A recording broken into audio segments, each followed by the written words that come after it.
সংকটময় পরিস্থিতিতে খাদ্যদ্রব্য এবং অন্যান্য নিত্য প্রয়োজনীয় পণ্য সামগ্রী অধিক পরিমাণে কিনে রাখার শরীআই বিধান কি?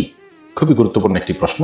প্রিয় দর্শক, এই প্রশ্ন উত্তরে বলতে চাই, খাদ্যদ্রব্য বা অন্যান্য পণ্য সামগ্রী কেউ যদি অধিক পরিমাণে কিনে রাখেন এবং পরবর্তীতে যখন এর দাম বেড়ে যাবে তখন বেশি প্রফিটে তিনি বিক্রি করেন, এটাকে বলা হয় ইহতিকার বা মজুতকরণ। আর এর বিপরীতে নিজের বা নিজের পরিবারের জন্য জীবন ধারণ করবার বা ব্যবহার করবার জন্য যদি এই জাতীয় পণ্য সামগ্রী কেউ কিনে রাখেন বা জমা করে রাখেন, এটাকে বলা হয় ইদ্দিখার বা সঞ্চয় করা। শরিয়ার দৃষ্টিকোণ থেকে স্বাভাবিক অবস্থা যখন বিরাজ করে, অর্থাৎ কোনো দেশীয় বা বৈশ্বিক বড় কোনো সংকট নেই কিংবা যুদ্ধ পরিস্থিতিতে নেই এবং দুর্ভিক্ষ কিংবা দুর্ভিক্ষের ঘন ঘটা বা পদধ্বনি শোনা যাচ্ছে এমন কোনো পরিবেশ পরিস্থিতি নেই, এরকম স্বাভাবিক অবস্থায় কেউ যদি কোনো পণ্য কিনে রাখেন যে এটা যখন দাম বাড়বে তখন আমি বিক্রি করব, তো শরিয়ার দৃষ্টিকোণ থেকে এটি নিষিদ্ধ নয়। ঠিক একইভাবে নিজের বা নিজের পরিবারের ভরণ পোষণের জন্য যদি খাদ্যদ্রব্য বা অন্যান্য পণ্য সামগ্রী কেউ সঞ্চয় করে রাখেন, তো শরিয়ার দৃষ্টিকোণ থেকে সেটাও নিষিদ্ধ কিংবা নাজায়েজ নয় স্বাভাবিক অবস্থায়। আমাদের দেশে আলু, পেঁয়াজ, রসুন এ জাতীয় অনেক ফসল আছে যে ফসল সারা বছর জুড়ে হয় না, বরং নির্দিষ্ট সময়ে হয় এবং এত অধিক পরিমাণে হয় যে এটা ওই সময়ে সারা দেশে মানুষ খেয়ে শেষ করতে পারেন না। ফলশ্রুতিতে এই ফসলের একটা অংশ বরং রেখে দিতে হয়, মজুত করতে হয় এবং যে সময় ফসল হয় না তখন এটি মানুষের মধ্যে সরবরাহ করতে হয়। নবী করিম সাল্লাল্লাহু আলাইহি ওয়াসাল্লাম তার পরিবারের জন্য এক বছরের খাদ্যশস্য একসাথে দিয়ে দিতেন। অতএব এখান থেকে বোঝা গেল যে খাদ্যশস্য পরিবারের জন্য ব্যবহার্য যে সমস্ত নিত্য প্রয়োজনীয় পণ্য সামগ্রী এগুলো রেখে দেওয়া বা সঞ্চয় করাটাও নিষিদ্ধ নয়। অনেক উলামায়ে কেরাম অবশ্য নবী সাল্লাল্লাহু আলাইহি ওয়াসাল্লামের এক বছরের খাদ্য সামগ্রী দেওয়ার এই হাদিসের আলোকে এক বছরের বেশি সময়ের জন্য সেটি সঞ্চয় করে রাখাটাকে নিষিদ্ধ বা মাকরুহ মনে করেন, যদিও হাদিসে পরিষ্কারভাবে এক বছরের বেশি রাখা নিষিদ্ধ সেরকম কোনো কথা বর্ণিত হয়নি। এবার আসা যাক, সংকটকালীন সময়ে আমরা যদি এমনটি করি, বিশেষ করে চলমান যুদ্ধ পরিস্থিতি কিংবা কোনো সংকট কিংবা দুর্ভিক্ষ, এটার ভয়ে আমাদের অনেক মানুষকে দেখা যায় যে আমরা নিত্য প্রয়োজনীয় খাদ্যদ্রব্য বিশেষ করে এবং অন্যান্য একান্ত প্রয়োজনীয় সামগ্রীগুলো আমরা অধিক পরিমাণে কিনে নিজের বাসা বাড়িতে রেখে দিই। কমার্শিয়াল উদ্দেশ্যে বা বাণিজ্যিক উদ্দেশ্যে যেরকম রাখার নজির আছে, আমাদের ব্যক্তিগত প্রয়োজনে আমরা অনেকে এটি রেখে দিই। এই ব্যাপারে শরিয়ার দৃষ্টিকোণ হলো, এর ফলে যদি মানুষের ক্ষতির কোনো শঙ্কা থাকে বা মানুষের কষ্টের কোনো কারণ হয় তাহলে সেটি কিন্তু জায়েজ নয়। এমনকি স্বাভাবিক অবস্থাতেও যদি মানুষের ক্ষতি হতে পারে, এই পর্যায়ে যদি কেউ সঞ্চয় করেন কিংবা মজুতদারি করেন তাহলে সেটাকে শরিয়া অনুমোদন করে না। শরিয়ার মূল উদ্দেশ্য হলো মানুষের জন্য ক্ষতির কোনো কারণ যেন না হয়, সেভাবে নিজের ব্যবসা বাণিজ্য নিজের সব কিছুকে পরিচালনা করা।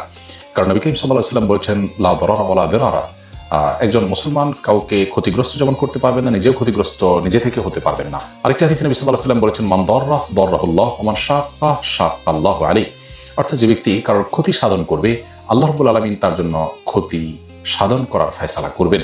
কেউ যদি কারোর কষ্টের কারণ হয় আল্লাহ তাআলা তার জন্য কষ্টকে অবধারিত করে দিবেন। এই জন্য একজন মুসলমান কখনো এমন কিছু করতে পারে না যা অন্যের কষ্টের কারণ হতে পারে।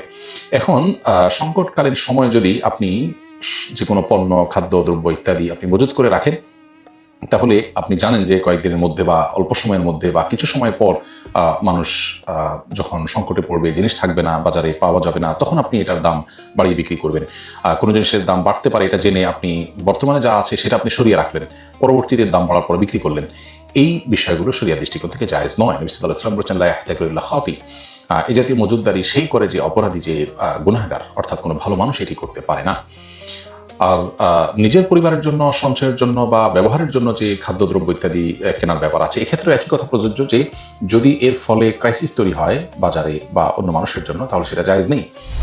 যেমন আমরা কোভিড-19 সময় লক্ষ্য করেছি যে অনেকে চাল, ডাল, তেল, লবণ, নিত্য প্রয়োজনীয় জিনিসপত্র তার আশপাশে দোকান থেকে তার টাকা আছে বলে তিনি অনেক পরিমাণে কিনে তার বাসায় সঞ্চয় করেছেন এবং এভাবে কয়েকজন নিয়ে পুরো দোকানে জিনিস শেষ করে ফেলেছেন। বাকি অন্য মানুষের কিনতে গিয়ে দেখা গেছে যে সংকট এবং অভাব দেখা দিয়েছে।